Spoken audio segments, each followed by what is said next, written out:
volvemos a retomar este hermoso canal que yo sé que ustedes van a disfrutar. Y yo soy Andrux.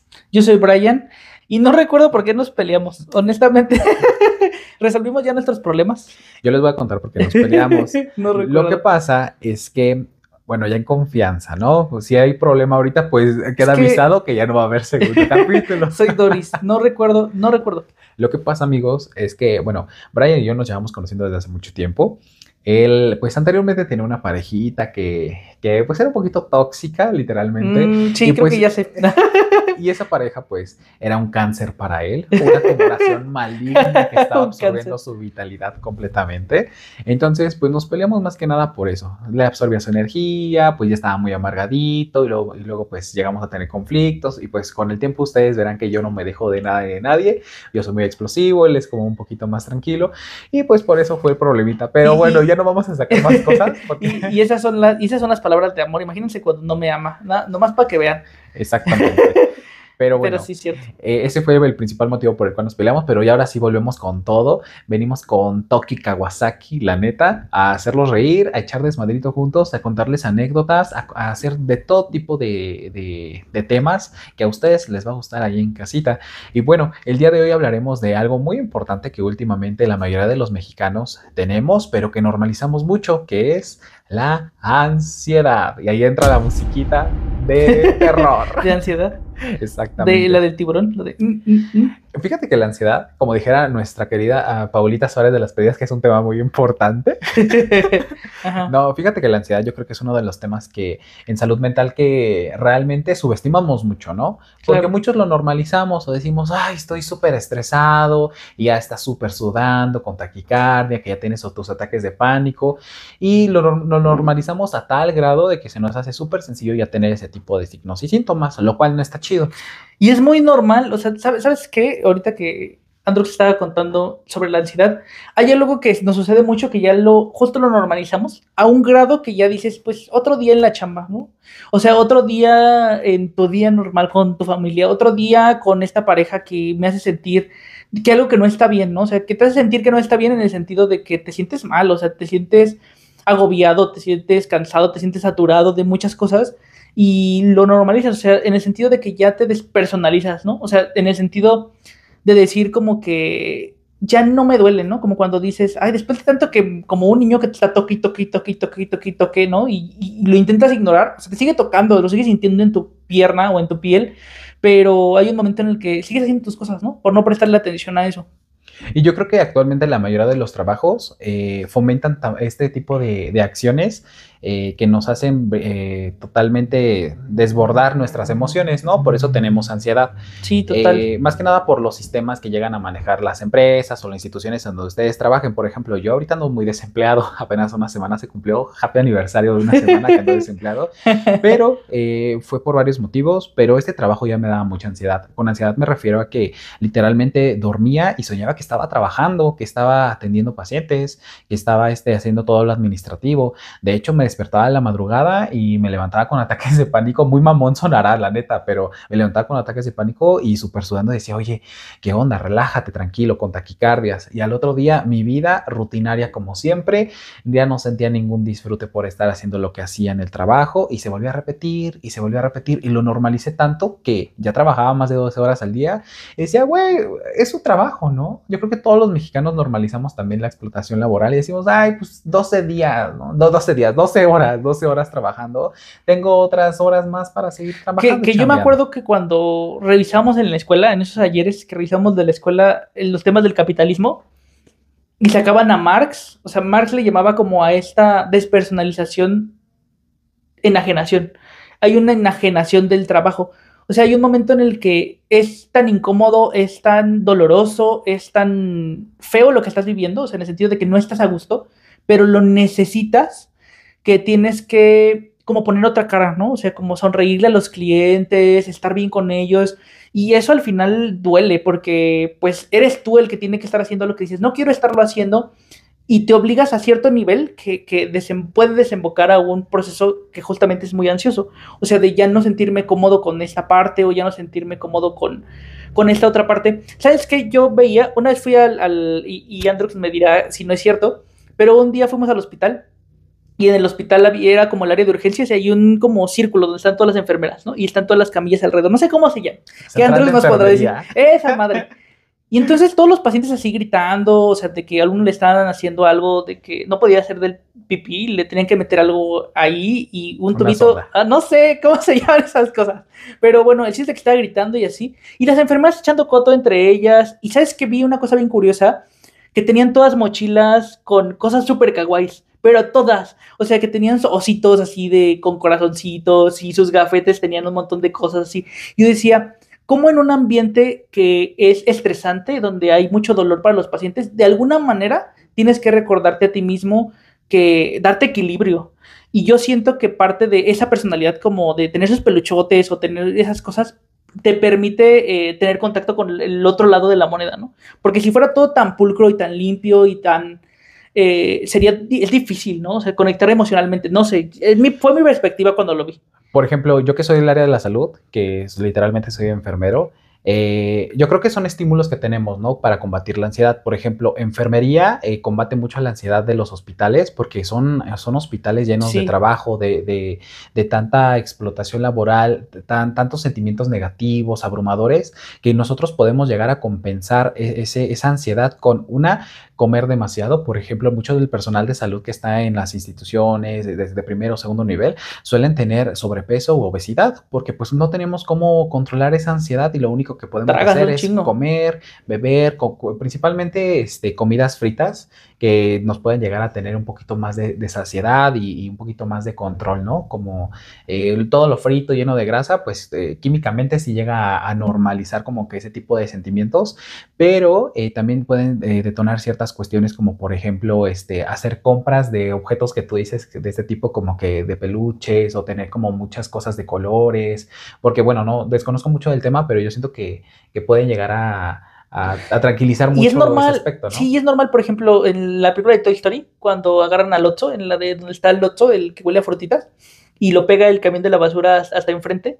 Eso también suele suceder, por ejemplo, en ciertos trabajos, que es normal por el nivel de estrés que tengas como un pequeño escape o algo donde puedas canalizar esa ansiedad. Y eso sería importante, o sea, cuando encuentres un proceso muy ansioso que puede ser el trabajo y lo puedes necesitar y te tienes que quedar en eso porque chamba es chamba en ocasiones, ¿no? Hay que tener el dinero para quedarte en ciertos espacios, pues encontrar un espacio seguro dentro de ese trabajo que es estresante y un espacio seguro puede ser un peluche y un espacio seguro pueden ser ciertas cosas, ¿no? Y es normal y no está mal, ¿no? O sea, al final te tiene que hacer sentir a gusto. Y yo ahorita que decía esto recuerdo y digo, pues al final es como tu mantita de seguridad, ¿no? O sea, la mantita que tienen los niños y que cuando mamá no está en casa le da su mantita al pequeño para que se sienta seguro, ¿no? Y que huele a ella y que le recuerde, que le da cierta tranquilidad. Pues también podemos tener esos espacios en el trabajo. En algún momento alguien me decía, no recuerdo quién, pero porque tengo mente de Dory, pero me decía, oye, yo hago rituales entre, por ejemplo, cuando atiendo a pacientes, yo hago rituales para... Ah, fue una profesora. Yo hago rituales para despegarme de toda esa energía de la sesión anterior porque es muy estresante de repente escuchar problemas de mucha gente. Entonces decía, yo me voy y me lavo las manos. Puede ser un ritual tan sencillo como agarrar y echarte agua en las manos para deshacerte como de esa energía. Y ese tipo de rituales sirven mucho para poder tener cierta seguridad, ¿no? Y todo este tema vino a raíz de que estamos platicando tras cámaras y tras bambalinas. Y le decía yo a Andrés que, ¿por qué a los mexicanos nos gusta comer chile? ¿No? Que es una frase que a veces yo ocupo mucho. Y le decía que nos gusta comer chile porque o sea, nos arde, o sea, en tu lengua te arde. ¿No? Dices, no es un proceso que físicamente debería estar bien. Y aún así nos encanta tragar pinche chile. Y entonces yo le decía a Andrés, pues es que porque nos gusta que nos den en la madre, nos gusta darnos en la madre a nosotros mismos. Y creo que eso es muy real.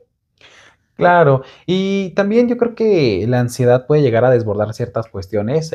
Por ejemplo, nosotros, personal de salud, desencadenar el síndrome del quemado, ¿no? O síndrome de burnout, que obviamente la gente ahí en casita, pues hay que googlearlo porque pues aquí no es un aula tampoco de aprendizaje, no es una escuela que venimos nada más a chismear y sacar toda la información, ¿no? Uno aprende siempre. Exactamente, pero si no saben, hay que googlearlo. De todas maneras, lo vamos a explicar un poquito.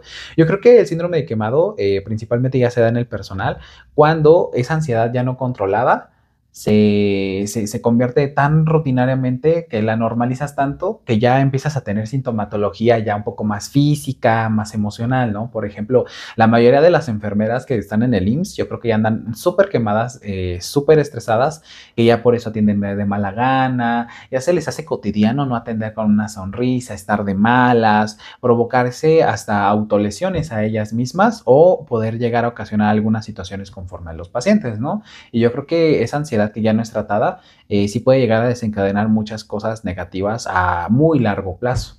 Sí, y a corto plazo también. O sea, al final, comer, por ejemplo, comida chatarra, cuando estás estresado y ansioso, o sea, eso es una cosa que es inmediata.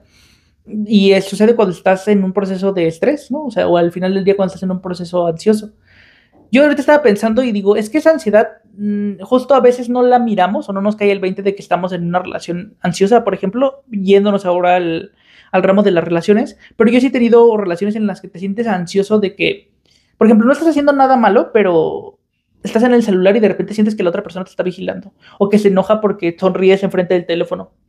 Y no necesariamente quiere decir que tú estás haciendo algo malo, pero ya la relación tiene cierta dinámica donde han sucedido ciertas cosas que ya no te dan confianza y eso genera mucha ansiedad, ¿sabes? Y esa ansiedad puede ser, o sea, hay gente que no es, como yo siempre lo he dicho, ¿no? Y lo vimos en los otros podcasts, hay gente que no es buena a veces y que lo hace intencionalmente. Entonces, si alguien sabe cómo provocarte ansiedad, o sea, la ansiedad al final es un castigo, ¿no? Por decirlo de alguna manera. O sea, y es un castigo en el sentido de que te hace sentir mal y te hace sentir abochornado y te hace sentir que no está bien. Entonces, alguien que hace eso puede provocar este tipo de procesos ansiosos para que le dé cierta atención a una persona. Y eso ocurre mucho en las relaciones. Me ha pasado muchas veces. Y más que nada que afecta totalmente todos tus entornos, ¿no? El personal, el amoroso o el laboral. Entonces, yo creo que ya hablar de ansiedad, pues ya sería como que un tema más, ¿cómo es? Córtale. Se me fue. Se me fue. Espérame. ¿Por qué la ansiedad? O sea, al final, creo que esa es una pregunta muy válida, ¿no? Yo lo pienso y en esta generación en específica en la que estamos, con la juventud en la que estamos, ¿no? En esta juventud en la que estamos, hay mucha más ansiedad de la que tal vez habría en la época de nuestros abuelos o nuestros bisabuelos, ¿no?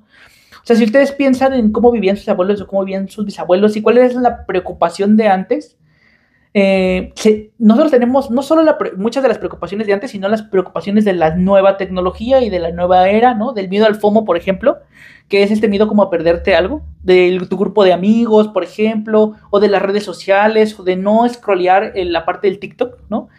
Porque me voy a perder algo. Entonces, todo esto fomenta al final la ansiedad. Si se dan cuenta, yo creo, para mí, en mi ansiedad personal, es como un proceso de presión, o no presión, sino más bien pensamiento por el futuro, ¿no? Que tiene mucho que ver con qué sucede más allá de hoy, ¿no? Y preocuparme por tener el control. O sea, el proceso de ansiedad, podríamos decirlo así muy resumido y así en muy escuetas palabras, que es un proceso de control, ¿no? O sea, no tener control provoca ansiedad. ¿Cómo ves eso? ¿Crees que sí? ¿Te hace más o menos sentido? Sí, claro, y más que nada porque empiezas a sobrepensar. Yo creo que la ansiedad puede llegar a desencadenar tantos escenarios ficticios que no están pasando, pero que tu cabeza trata de tener un control o trata de controlar, ¿no? Como que los síntomas y empieza a decir, bueno, si tienes algún problema ya sea de cualquier índole, empieza a hacer ideas como de voy a trabajar para este problema y tengo varias opciones, una y me salen 3 y luego me salen 20 y luego 40 y si no me sale bien, entonces empiezas a inundarte de tantas ideas, tanto positivas como negativas, que empiezas a tener frustración. Y te enojas. Exacto. Me pasó, ¿saben qué? Fui apenas a AT&T. No es promoción, se los juro. Fui a AT&T y entonces no pasaba la pinche compra que estábamos haciendo. Y entonces uno de los asociados ayudó a una de las chicas que nos estaba atendiendo y entonces estaba ayudándolo. Y entonces él dice, quédate viendo fijamente a la computadora. Y entonces nos empezamos a reír todos, ¿no? Porque dijo ese comentario.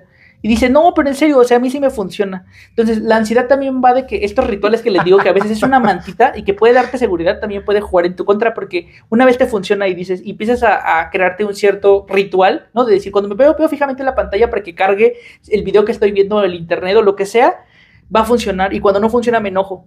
Y entonces no te Exacto. estás dando cuenta que en realidad es absurdo lo que estás pensando, pero tú solito creaste tu propia regla ritual, como en este caso absurdo de AT&T, que es una cosa muy absurda, pero que pasa en nuestro día a día y lo creemos porque nosotros lo hacemos continuamente. Entonces, a veces lo que provoca ansiedad puede ser este tipo de rituales o este tipo de cosas que hacemos y no nos damos cuenta que hacemos. Y hasta hacer ese tipo de actividades puede llegar a generarte una esperanza momentánea, ¿no? Un momento de tranquilidad, de decir, bueno, tal vez si llego a pensar esto, tal vez si funcione, y como realmente el destino tal vez no sé qué onda, hace que sí pase eso que tú piensas, dices, ah, perfecto, me funcionó, y lo demás me va a seguir funcionando, lo que empieza a sobrepensar, ¿no? Yo creo que también uno de los factores que puede llegar a desencadenar ansiedad, pues son factores socioeconómicos, ¿no? Principalmente las familias mexicanas, que actualmente pues son salarios, pues sí, deplorables. Deplorables. Yo creo que como enfermero, muchos ahí en casita sabrán que nos pagan una mierda. Ganando 10 pesos, claro. Exactamente, pero yo creo que es uno de los factores también muy problemáticos, porque hay veces en las que digo, bueno, tengo que pagar agua, tengo que pagar luz, tengo que pagar esto, ¿y con qué me quedo, no? Y empiezas, o hay momentos en los que tienes que pagar la tarjeta de crédito y empiezas a saturarte de decir, me quiero morir, ¿no? Me quiero matar y me quiero dar un balazo, ¿y por qué me metí a esto? ¿Y por qué no quiero esto? ¿Y qué está pasando? ¿Y por qué elegí esta carrera? ¿Y por qué elegí este trabajo? Entonces, yo creo que ya cuando empiezas a tener este tipo de ideas, es porque ya, yo creo que la ansiedad ya la tienes desde mucho tiempo y no la has tratado, o no has tratado de ir a terapia o a psiquiatría, o grupos de apoyo para que te puedan ayudar. Y es cuando ya nos abruma demasiado y ya no tenemos esta frustración, ¿sabes? Esta intolerancia al estrés que nos pueden llegar a causar este tipo de situaciones o vivencias. Sí, no, la idea no es entrar como de lleno al tema de la ansiedad o del estrés, pero al menos darle una pequeña pincelada de lo que hemos visto, ¿no? De lo que para nosotros significa la ansiedad y el estrés, que al final tiene que ver mucho con el control. Y también es importante saber que no es el enemigo, porque tampoco, o sea, vivir sin estrés o sin ansiedad también sería no vivir, ¿no? O sea, pensando que el estrés es la sal de la vida, ¿no? Le da, o sea, nos permite tener ese sentido de urgencia que nos permite movernos, ¿no? A decir, güey, necesito un trabajo, necesito un novio, quiero tener sexo. O sea, lo que sea que necesitemos nos va ayudando a movernos, porque al final nos empieza a preocupar y tenemos que tener el control para tener seguridad de comer, de tener una pareja. Entonces, no está mal, solo que de repente nos aferramos demasiado a querer que tengamos seguridad absoluta de todo. Y mi pregunta aquí sería si alguien en el mundo y en el universo puede tener seguridad absoluta de todo. O sea, no sé quién podría ser, tal vez alguien que tenga mucho dinero, y hasta eso, o sea, hay muchos casos, por ejemplo, de suicidio, de cantantes que han tenido mucho dinero, que tienen fama, que tienen éxito, personas que tienen mucho dinero, y tú dirías, bueno, el dinero, ajá, no lo es todo, ¿no? Algo falta siempre, porque somos seres necesitados de muchas cosas y frustra no tenerlas. Entonces hay que aprender a no verlo como el enemigo, sino más ver que el estrés y esa ansiedad, yo creo que te dicen que necesitas algo. Y ahí es donde deberíamos empezar nosotros en qué necesitas. O sea, en vez de criticar hacia afuera, empezar a pensar, ¿qué necesito yo?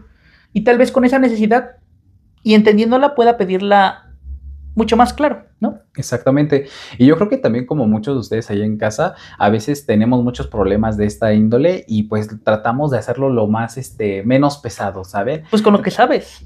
Pues le como tomamos, le sabes, como puedes, como... pero le tomamos humor a la vida, como ¿no? respiras. Pero ¿por qué?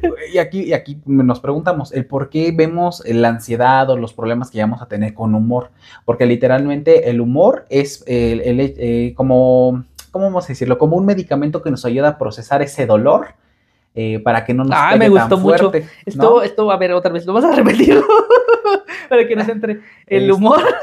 De que el humor es ese medicamento que ayuda a ciertas cuestiones que nos llegan a pasar para poder procesar ese dolor que tenemos, bueno, que estamos teniendo en esos momentos de incertidumbre, de situaciones que no podemos controlar. Entonces, la mayoría de los mexicanos siempre nos reímos de nuestras desgracias. Por ejemplo, ya apenas les digo que yo estoy desempleado y me la estoy pasando a toda madre, me estoy riendo con mis amigos, echando cotorreo. Y ahorita así la lágrima. Exactamente, tal vez ando muy ansioso, muy estresado porque digo, oye, pues no voy a llegar al mes que sigue, ¿no?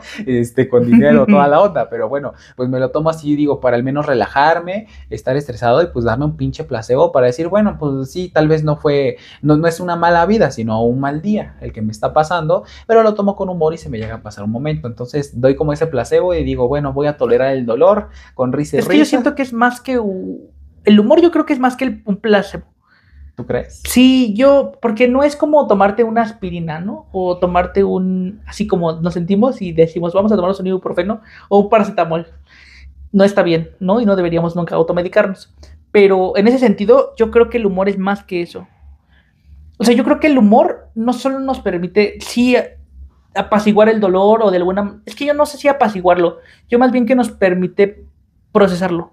O sea, es como, de repente la ansiedad es como quererte tragar un pastel muy grande y el humor lo que te permite es irlo masticando. O sea, entenderlo de mejor manera. Alguna vez alguien me dijo que la mejor manera de aprender idiomas es con groserías, por ejemplo, o con ¿Por humor. qué? Justo esa fue mi pregunta, ¿no? ¿Por qué? Y decía esta persona que porque haces mucho más conexión emocional con lo que aprendes cuando es algo grosero. Como que te acuerdas. Y cuando es algo chistoso también te acuerdas. O sea, y tiene mucho sentido porque lo que más deja impresión en ti es como lo que más recuerdas vívidamente, ¿no? Tus mejores recuerdos y tus peores recuerdos son los que más vívidamente los tienes. Entonces siento que el humor permite que sea eso, que vamos recordando, que vamos teniéndolo como experiencias agradables. Porque el humor al final es agradable, ¿no? Aunque te rías llorando y digas, maldita sea, estoy llorando y me estoy riendo, ¿no? Estoy lloriendo de llorar y reír. Pero es un recuerdo que al final te queda. Yo creo que eso es importante. Y pues para ir cerrando, Consejos de escritorio.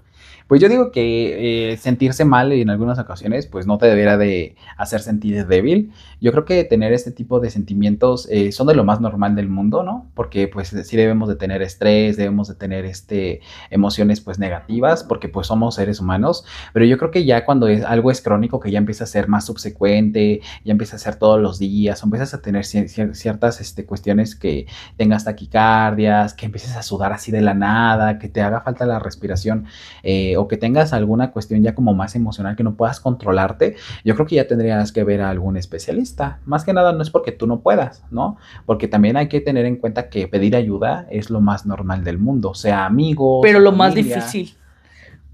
Es que, pues, ¿sabes qué? Yo creo que estamos actualmente en una sociedad en donde tener alguna cuestión emocional o alguna situación de salud mental, pues llega a causar como alguna etiqueta como de, mira, él no puede solo, ¿sabes? Es que eso, justo diste ahí en el clavo con lo que yo estaba pensando. Es que, o sea, sí es normal y está bien incentivarlo, pero el madrazo con el que te vas a enfrentar es que pega en el ego saber que tú tienes un pedo y que no lo puedes resolver solo. Porque ese es el primer madrazo. Antes de llegar con alguien, tocarle la puerta y decir, no puedo. O sea, sea un amigo, sea una amiga, sea la vecina, sea un psicoterapeuta, sea un psiquiatra, quien tú quieras, el chamán, lo que sea. Antes de hacer esos pasos, ¿no? Es darte en la madre a ti mismo y diciéndote, yo no puedo. Y no puedo a tal manera que necesito apoyo.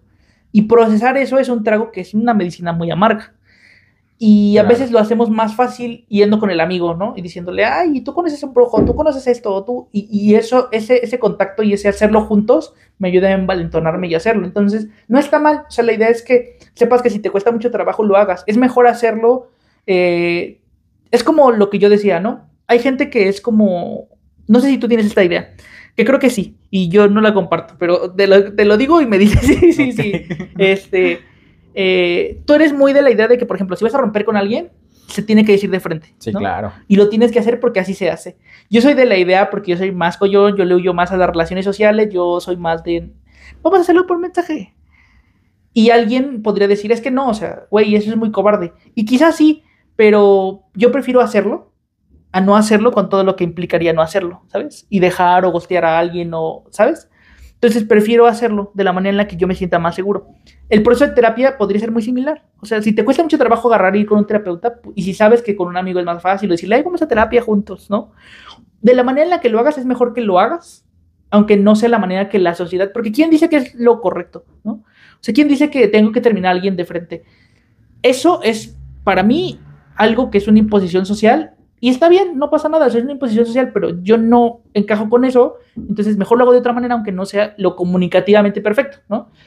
Pero hazlo, ese sería mi consejo. O sea, al final, si tú no puedes hacerlo solo, o no puedes hacerlo sola, ve la manera en la que te puedas envalentonar y hacerlo, ¿no?